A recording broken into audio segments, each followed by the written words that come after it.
What's up, guys? It's Dave with Beast Bets. Today, I'm going to break down the Honda Classic for you guys, give you guys some DFS picks for Draftkings, some picks for Prizepicks. We're going to do a course overview. We're going to do a course breakdown. I got some flyover shots of the course, some virtual shots where we can zoom in and look at it. I got a lot of information on this course. It's right down the street from my house. I'm going to try to get over there either today for practice round and some range time, take a look at some guys. And if not, then I'll be there all weekend. So please like the video and subscribe, guys.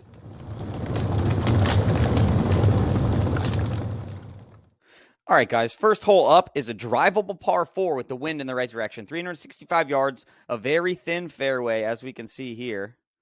Okay, very thin. Dumps off to the left really quickly into a very thin entrance to a green, guarded by bunkers all the way around. So a lot of players will be inclined to drive this hole with some wind behind them. So we can see some birdies on this hole for sure. A lot of birdies, a lot of excitement to start the day. However, with a drivable hole, things can get a little wild, and we can expect some players to maybe end up over here in the drink or in some unplayable tree littered lines to the green. So there's hole 1, guys. There's hole 1. Let's go to hole 2. Boom. Going to hole 2. Next up, we got a long behemoth of a par 4. They have extended the tee boxes to way back here, as you see here, right by the first green. Okay? Water, very thin, demanding tee shot with some new bunkers added right here. And thin, they've actually tightened the fairway in the last couple years. Playing long, 464 into the wind mostly is how the wind plays on this course, is it's into the wind on hole 2. So expect some birdies. It's not a difficult hole, but expect this to be one of the harder ones on the course to score on, guys. All right, moving on to hole 3, guys. First par 5 up. 538 yards. This par 5 has been narrowed, and they've added bunkers also to this. We can see where the tee box is way back here. So not too long a par 5. Definitely reachable. The only thing that causes trouble for these players is this landing area, and it demands an accurate tee shot. But as we know, this course has actually shown us to be very demanding of accuracy. So a very thin entrance to the green as well. So if you hit a good drive, you have to hit another great shot to get a chance at eagle or get something on your card. But birdies should be abound at 538 yards, guys. So we're going to the 4th hole. All right. 376 yards. Fairway runs out at about 260 yards right here, as we can see, guys. So a demanding tee shot is required, or you'll find yourself out of position on the short side coming into this green that's guarded with a bunker. So accurate players. Statistically, it's the most important stat in this tournament is driving accuracy, okay? And it's funny to say that because even in saying that, last year, if we look here, guys, this is last year's driving accuracy stats. Oh, they're all the stats, really, but this is driving accuracies highlighted on this spreadsheet, and it's ranked from top to bottom. So the best driver accuracy in the field last year was Ryan Armour. The very worst was Matt Kuchar, or the top 50 of the top 50 they show. So we can show more, and we'll find Mr. Seb Straka because I think it's funny to bring this up, how far down he was on this list. Well, Scotty Scheffler's 100th on the list in driving accuracy. So, like I said, this is just what we found to be the correlating stat with this course is driving accuracy. But if we look at this year, Seb's actually hitting the ball a little bit more accurate. He's number 50 or 48. So that's just to give you a little idea there, guys. Matt Kuchar, there's a boy, 37. So just something to think about when we're making these cards and when we're going through this stuff is that sometimes these stats don't always correlate. You know what I mean? It's still golf. But we can only do what we can to quantify it. Driving accuracy, up and down, saves around the green. scramble accuracy or scramble statistics up.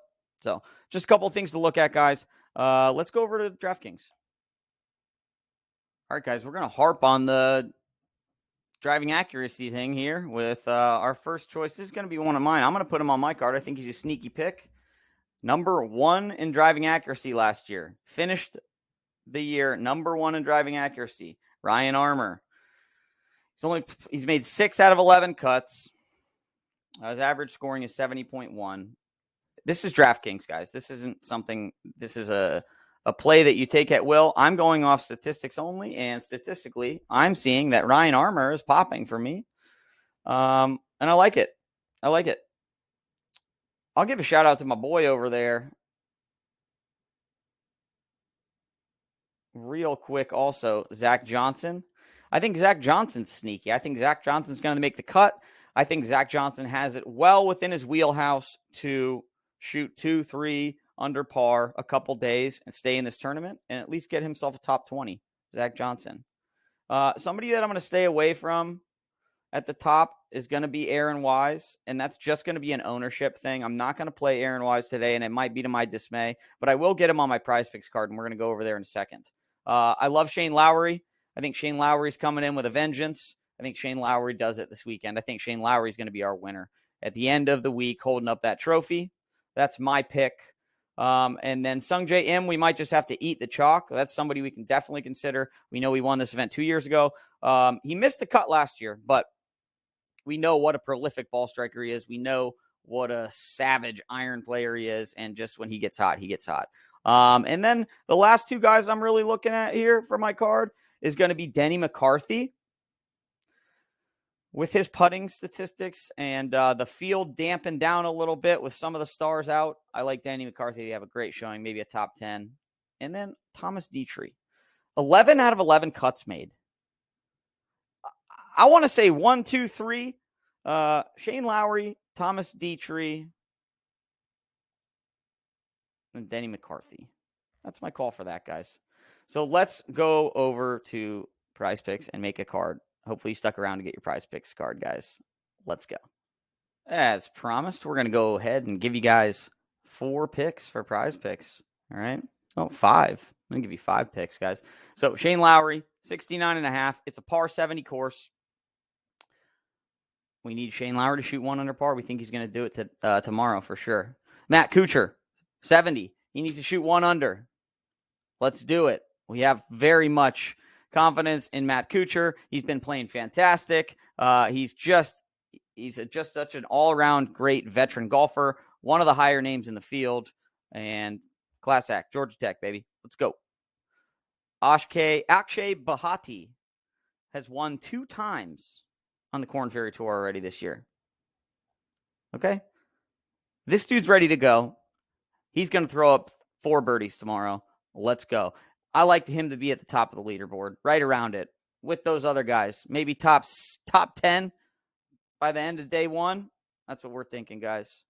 All right, and then for our driving accuracy, a correlating stat here, we're going to go over to greens and regulation with Aaron Ryan. Now you're probably saying, oh, driving accuracy, what's that? Well, if he's driving the ball accurately, he's going to have chances and better looks at the green, which is very important here. With a lot of the tree lining stuff and the water lurking in weight, Aaron Rye, great driving accuracy. We're going to correlate that in, and hopefully he gets us 12 greens in regulation. And our last pick is Mr. Webb Simpson. Veteran. We haven't seen him in a while, but we think Webb can go around. He can shoot even par. The cut is going to be not what you've been seeing the last few weeks, guys, because the tournament's probably going to be won at, if we're lucky, 11 under par is my guess. 11 under par will win it. 11 under par, or it might be as low as like 7. So we like Webb to make the cut. And there's your 5 picks for Prizepicks, guys. Thanks so much for watching the video. I hope you enjoyed the breakdown. I hope you enjoyed the overview shots of the holes. Let's put these cards in and make some money. I got some DraftKings stuff we looked at, Prizepicks. We looked at the course. We looked at some statistics. So like and subscribe to the video. Subscribe to the channel. Like the video, guys. I love you. Goes a long way. Let's go. If you're going to be at the tournament, DM me on Twitter at CapSharkSports. Send me a message on TikTok, whatever it is. And yeah, we'll meet up. Have a beer. Let's go, guys.